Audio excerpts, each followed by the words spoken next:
మీరెరగరా. చూడండి ప్రియమైనటువంటి వారులారా, మనలో కొంచెమైనా పాపం అనేటటువంటిది, జాగ్రత్తం అనేటటువంటిది, మాలిన్యం అనేటటువంటిది, కలంకమైనటువంటిది మనలో దుష్టాంతం ఏదైనా ఉంటేగాన పులిసిన పిండి కొంచెమైనా ముద్దంతా చెడగొడుతుంది, పాడు చేస్తుంది. ఆ పులిసిన పిండిని మీ యొద్ద ఉంచుకోకండి. మీలో అపవిత్రత ఏమైనా ఉంటే మీరు ఉంచుకోకండి, అది నీ శరీరం అంతా కూడా పాడు చేస్తుంది.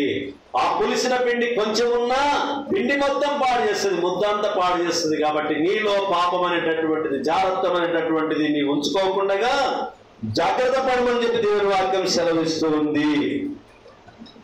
8వ వచనం, మీరు పులిపిండి లేని వారు కనుక క్రొత్త ముద్ద అవుటకై ఆ పాతదైన పులిపిండిని తీసి పారవేయుడి. ఇంతేకాక క్రీస్తు అను మన పస్కా పశువు వధింపబడెను. అంతేకాక క్రీస్తు అను మన పస్కా పశువు వధించబడెను గనుక పాతదైన పులిపిండినైనను దుర్మార్గతయు దుష్టత్వమును పులిపిండితోనైనను కాకుండా నిష్కపట్యమును సత్యమును పులియని రొట్టెతో పండుగ ఆచరించము. జారులతో సాంగత్యము చేయవద్దని నా పత్రికలో మీకు రాసి ఉంటిని. అయితే ఈ లోకపు జారులతోనైనను లోగులతోనైనను దోచుకొని వారితోనైనను విగ్రహారాధకులతోనైనను ఏమాత్రము సాంగత్యం చేయవద్దని కాదు. అలాగైతే మీరు లోకంలో నుండి వెళ్ళిపోవలసి వచ్చును కదా. ఇప్పుడైతే సహోదరుడు అనబడిన వాడెవడైనను జారుడు గాని, లోబి గాని, విగ్రహారాధకుడు గాని, చిట్టుబోతు గాని, త్రాగుబోతు గాని, దోచుకొని వాడు గాని అయి ఉన్న ఎడల అట్టి వారితో సాంగత్యం చేయకూడదు, భుజింపకూడదని మీకు రాయిచున్నాను. వెలుపలి వారికి తీర్పు తీర్చుట నాకేలా, వెలుపల వారికి దేవుడే తీర్పు తీర్చును గాని మీరు లోపటి వారికి తీర్పు తీర్చువారు గనక ఆ దుర్మార్గుని మీలో నుండి. దుర్మార్గుడు ఎక్కడి నుంచి ఉన్నాడమ్మా? మనలోనే ఉన్నాడు. తాగుబోతులతోటి స్నేహమే, తిండిబోతులతోటి స్నేహమే, వ్యభిచారస్తులతోటి స్నేహమే, విగ్రహారాధికులతోటి స్నేహమే, లోపులతోటి, అన్యాయస్తులతోటి, అక్రమాస్తులతోటి, అందరితోటి మన స్నేహము ఉంటది. తిండి ఎవరు పెడతారమ్మా? బాగా అన్యాయం సంపాదించినోడే బాగా పెడతాడు. ఆటలకు ఏమంటే ఆటలకు వస్తాడు, మందుని తెమ్మంటే మందుని తెస్తాడు, ఇందేమంటే ఇందేస్తాడు, చిందేమంటే చిందేస్తాడు. నీతి ఉన్నంతోటి కారం పొడి ఉంది వంతోటి పిలిస్తే తిన్నికే పోతామా మనం? అరే నాయన నీవు ఎట్లన్నా సంపాదించుకోవాలన్నా మంచి మటన్ పెట్టినావు చాలా అంటాడు. కానీ దేవుని వాక్యం ఏమని చెప్తుంది?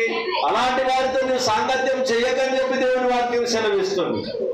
కానీ మనకేమో అటువంటి వాళ్ళే కావాలి. లోక మర్యాదలో ఇలాంటివన్నీ ఉంటవి. తిట్టుబోతు కూడా ఉండకూడదంట, తిట్టుబోతు దగ్గర కూడా ఉండకూడదంట. కలిసి భోజనం కూడా, ఈ అలవాట్లు ఉన్నటువంటి వాళ్ళ దగ్గర కలిసి భోజనం కూడా చేయొద్దని చెప్పి దేవుని వాక్యం సెలవిస్తుంది. ఒకవేళ నిజంగానే ఖండితంగానే మనం ఆ విధంగానే ఉంటే ఎంతమందితో దూరంగా ఉన్నా, ఎంతమందితో గొడవ వాడము వేసిపాడేస్తారు, మనల్ని లేపేస్తారు. ఎందుకంటే ఓళ్ళే ఎక్కువ ఉండరు. మరి యేసుప్రభు వారిని సిలువ వేయడానికి గల కారణం ఏంది? బరబా కావాలన్నా నీకు యేసుప్రభు వారు కావాలంటే మాకు బరబా కావాలి, దొంగతనం చేసుకొచ్చి మాకు ఇస్తాడని చెప్పి కోరుకున్నారు. చూడండి ప్రియమైనటువంటి వారు, ఈ లక్షణాలు మన దగ్గర ఉండకూడదని చెప్పి దేవుడు కోరుకుంటున్నాడు. పవిత్రత కాపాడుకొని బతకాలి అని అంటే ఈ అలవాట్లు మనలో ఉండవద్దని చెప్పి దేవుని వాక్యం సెలవిస్తూ ఉంది. అలాంటి వారితో మన స్నేహం ఉండవద్దని చెప్పి హెచ్చరిక చేస్తుంది.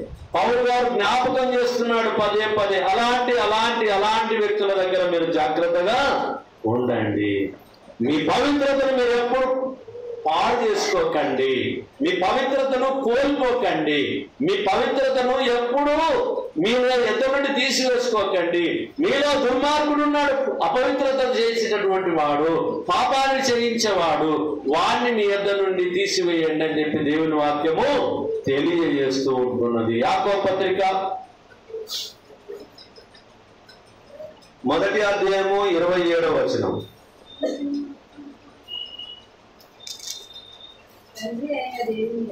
తండ్రి అయిన దేవుని ఎదుట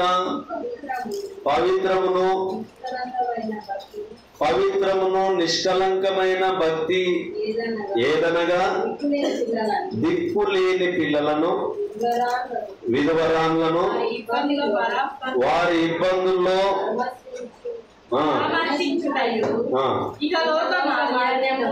ఇహలోక మాలిన్యము తనకంటకుండా తన్ను తాను కాపాడుకొనుటయునే.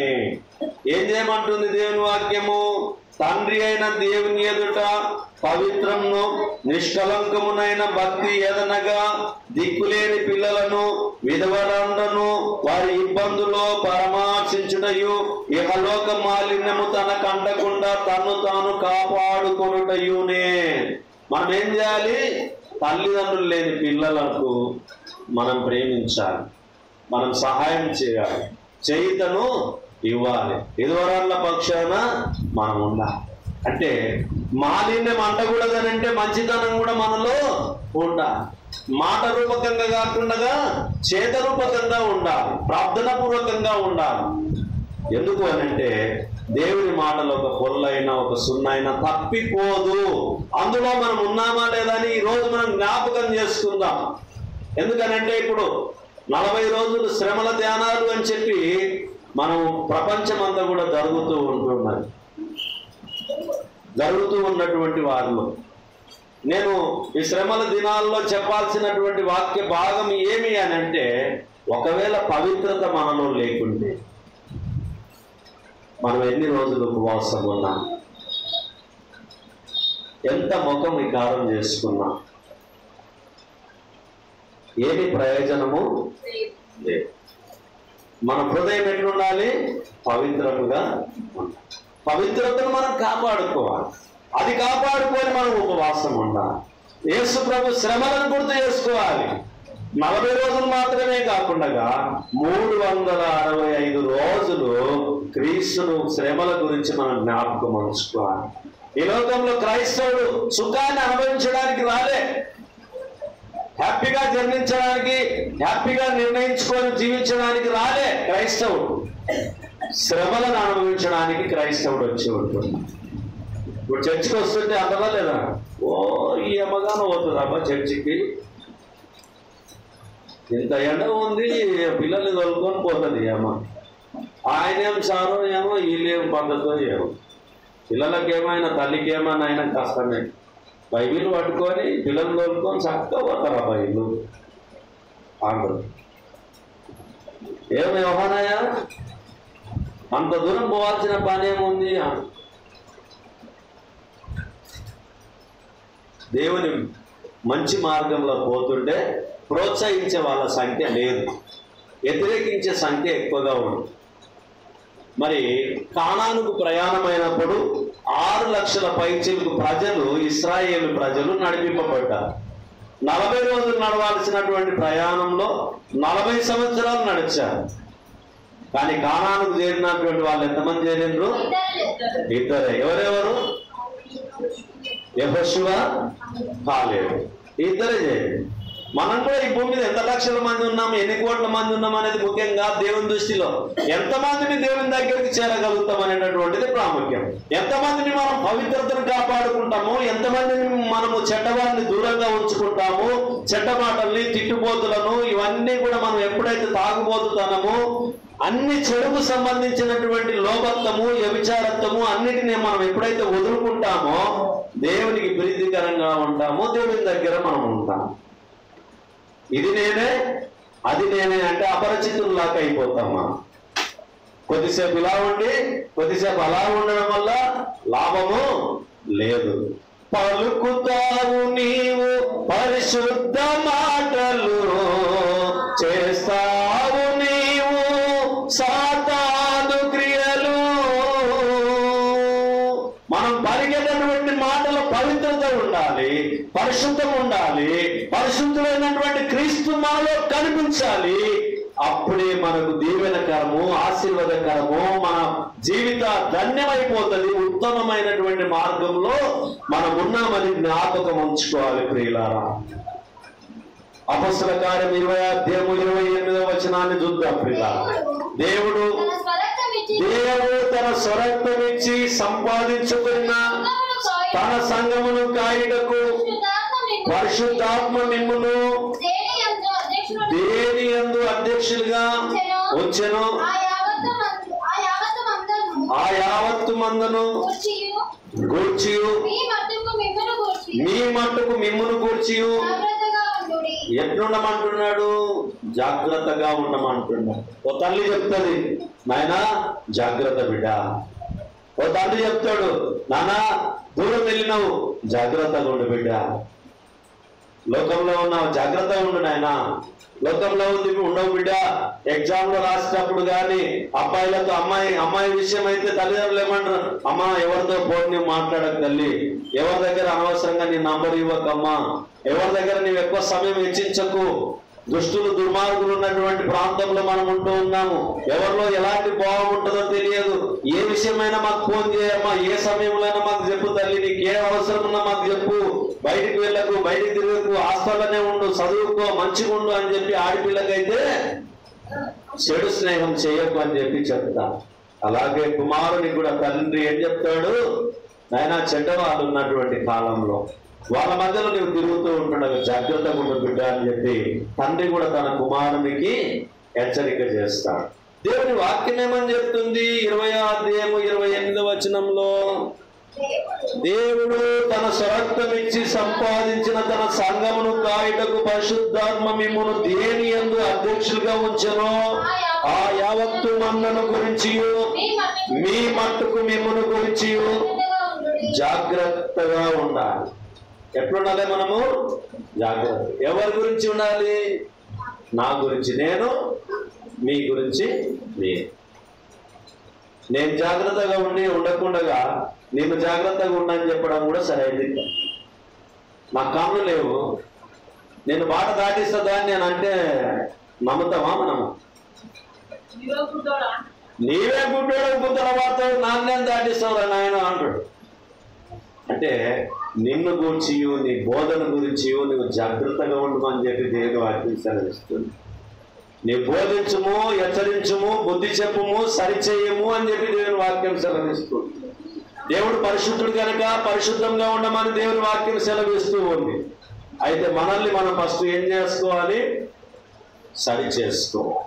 దేవుని వాక్యం మనతో మాట్లాడుతుంది. కొంతమందికి బాణాలుగా గుచ్చుకుంటది వాక్యము. చాలాసార్లు నా జీవితంలో నేను మాట్లాడుతూ ఉన్నప్పుడు, నేను లోకంలో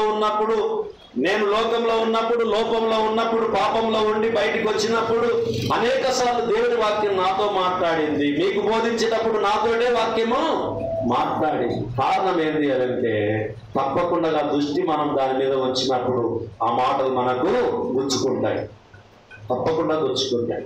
మీలో ఎంతమందికి ఆ మాటలు గుచ్చుకుంటున్నావో నాకు తెలియదు.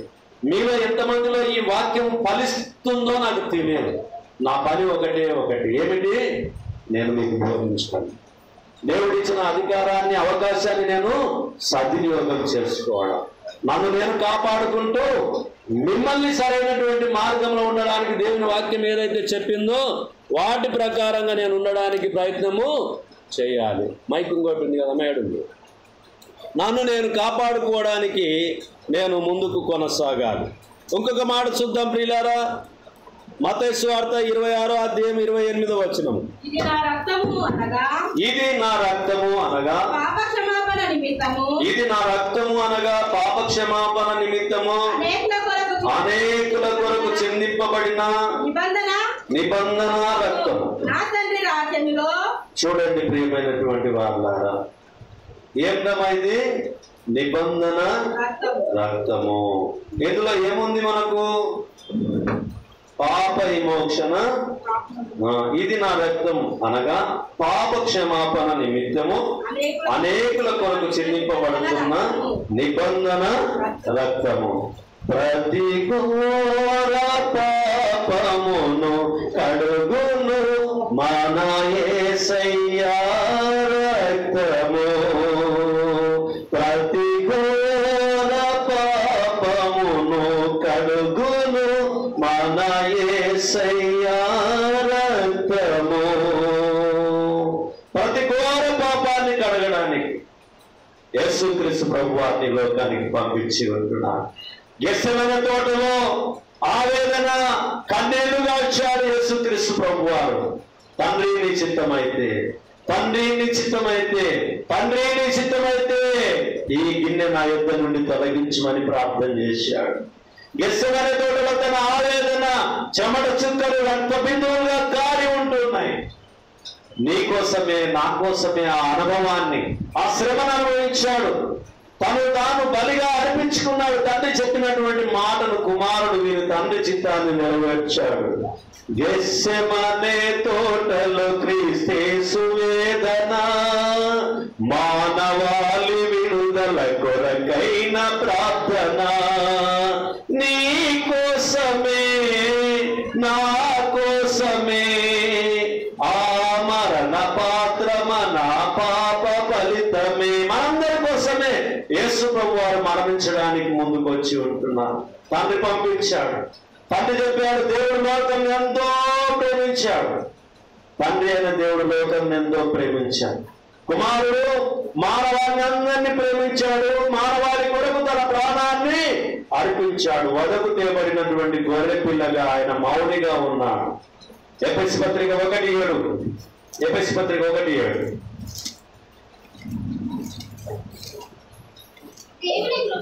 దేవుని కృప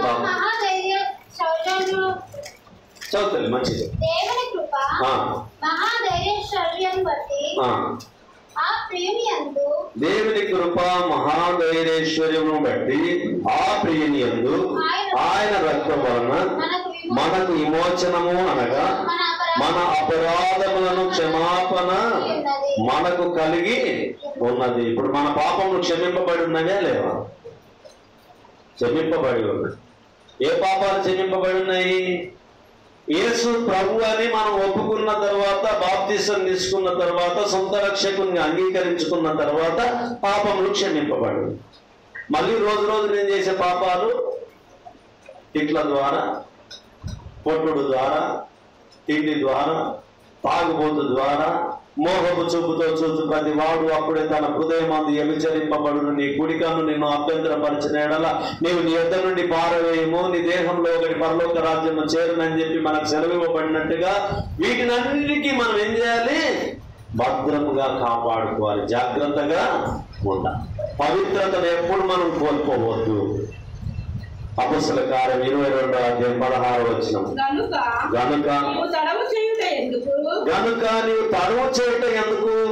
ఆయన నామమును బట్టి ప్రార్థన చేసి బాప్తిస్మము పొంది నీ పాపములను కడిగి వేసుకొనుమని చెప్పింది. పాపములను ఏం చేయాలి? ఒప్పుకోవాలి, కడిగి వేసుకోవాలి.